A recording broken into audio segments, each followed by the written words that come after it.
Voice, आज की आवाज। हिमाचल प्रदेश के पूर्व मुख्यमंत्री जयराम ठाकुर आज इंदौर पहुंचे, जहां पर उन्होंने इंदौर में प्रेस वार्ता करते हुए मध्य प्रदेश में फिर से बीजेपी की सरकार बनने का दावा किया है। इसी के साथ ही कांग्रेस पर जमकर निशाना भी साधा।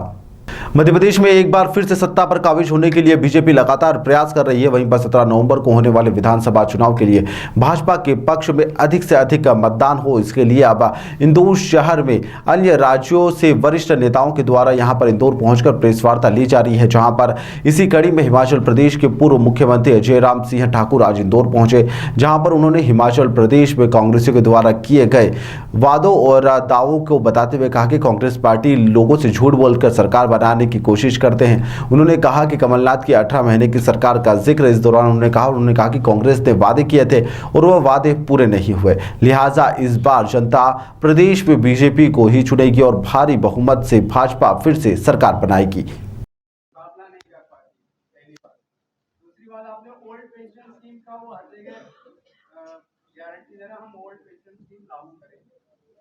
उसका अर्थव्यवस्था में कितना भार पड़ता है यहाँ पे, तो क्या ये व्यवहारिक रूप से संभव है ओल्ड पेंशन स्कीम लागू करना?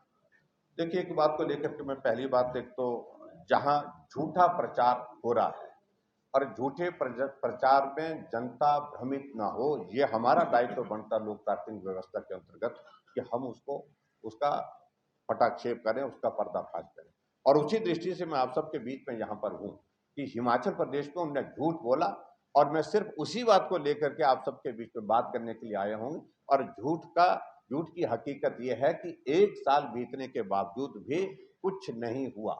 जो बोला था सबका सब झूठ बोला। दूसरा पार्ट आपका जो ओपीएस से संबंधित है, और उस पर भी मैं आप सबके बीच में ये कहना चाहूंगा,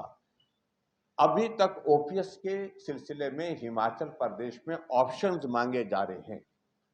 और जो पैसा कटता है जो पीएफआरडीए में जाता है, उस पैसे को वो क्लेम कर रहे हैं कि ये पैसा जो है वो प्रदेश सरकार को वापस दिया जाए। जो पीएफआरडीए ने बड़ा स्पष्ट कहा है कि ये पैसा स्टेट गवर्नमेंट को नहीं दिया जा सकता है, ये इंडिविजुअल उस कर्मचारी का पैसा है, उसी को जाएगा। लेकिन इस तरह से सबसे बड़ी बात तो जब एमओयू में एंटर किए हैं, यहाँ पर मुझे मालूम नहीं कब हुए, हिमाचल प्रदेश में ओपीएस जो है 2003 में जो है कांग्रेस की ही गवर्नमेंट में लागू हुआ था। मतलब ओपीएस से एनपीएस में जब आए थे तो 2003 में जब कांग्रेस की सरकार थी, वीरभद्र सिंह जी वहां पर मुख्यमंत्री थे, वही थे। जब एक बार आप एमओयू में केंद्र सरकार के साथ एंटर कर चुके हैं तो आपकी कमिटमेंट है, और जो पैसा जो वापिस मांग रहे हैं वो मार्केट में अलग टर्म्स एंड कंडीशन के साथ इन्वेस्ट किया हुआ होता है, या फिर आरडीए का मानना ये है। तो ऐसे में मुझे सिर्फ यही कहना है कि उसका जो फाइनेंशियल इम्पैक्ट जो आएगा वो बहुत ज़्यादा आएगा,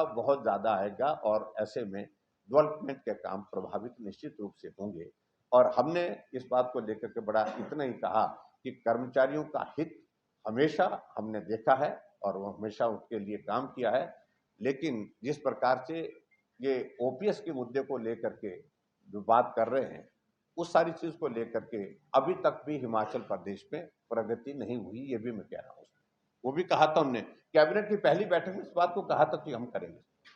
लेकिन उसके बावजूद अभी तक 1 साल होने जा रहा है, अभी तक उसके परिणाम वहां पर नहीं आए। कांग्रेस लगातार ये आरोप लगा रही है कि ईडी का उपयोग किया जा रहा है